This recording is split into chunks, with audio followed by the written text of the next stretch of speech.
The clock is ticking. You know, the dreaded biological clock. The rhythm of life, love, happiness. Finding that man. You know, having some babies. I had racked up a lifetime of dead-end relationships by the time I was 25. And I wasted a year of my life on those dating sites. I would fall asleep in bed with my laptop, reading through the lies that men had the nerve to put in their profile. Tall when they're short, young when they have a senior citizen's discount card, and single when they knew good and well they were married. I mean, did I have the word fool written across my face? For the life of me, I couldn't figure out why men were under the impression that I wanted to be trampled on like a doormat. And it kept happening until I met Steve. Steve and I hit it off from the very start. I mean, we would talk on the phone for hours at a time. We got married 2 years to the date that we met. And then 2 months later, I was away visiting my mother. And Steve had a heart attack. And he died. And I was devastated, you know. I kept asking God, like, dude, why you don't want me to be happy? What did I ever do to you? And just when I had given up on the notion of, that I would ever find another soulmate like Steve, I ran into this girl that I knew. And she insisted that I go with her to a club. She wanted me to meet this guy that she knew, who had just gotten a divorce. She drugged me through that club like a rag doll. And then all of a sudden she stopped. And she pointed out Daniel Blevins.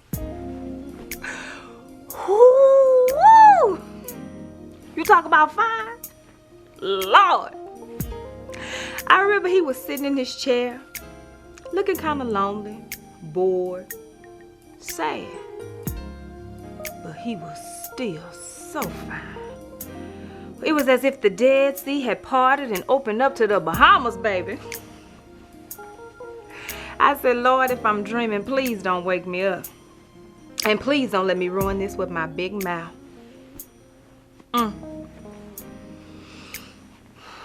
He sat there for a while, looking me up and down, grinning.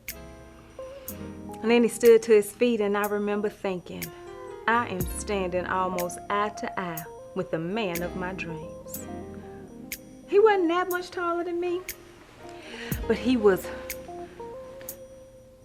dark, smooth, handsome, irresistible. I ain't stand a chance, baby. He had me. Hook, line, and sinker. Oh, sweet lady. You are so beautiful. How did a poor, simple man like me get lucky enough to find such a precious jewel? That was in the beginning. The character that I play, you get to learn about her from beginning to the end. So if you're going through this situation, you'll see different parts of your life. I feel that it is an important role that I'm playing because the fact of the matter is that domestic violence is a very serious problem, and we really need to get the message out there. I think because there's so many misconceptions about domestic violence and the people that are involved. Some people think that it's easy to walk away from your abuser. The message is important, and when I was asked to do this role, I looked at it as a father of two beautiful girls who are going through life right now, and I thought about how I would feel if they were being abused. Do you think that, degrading, like it starts with little words?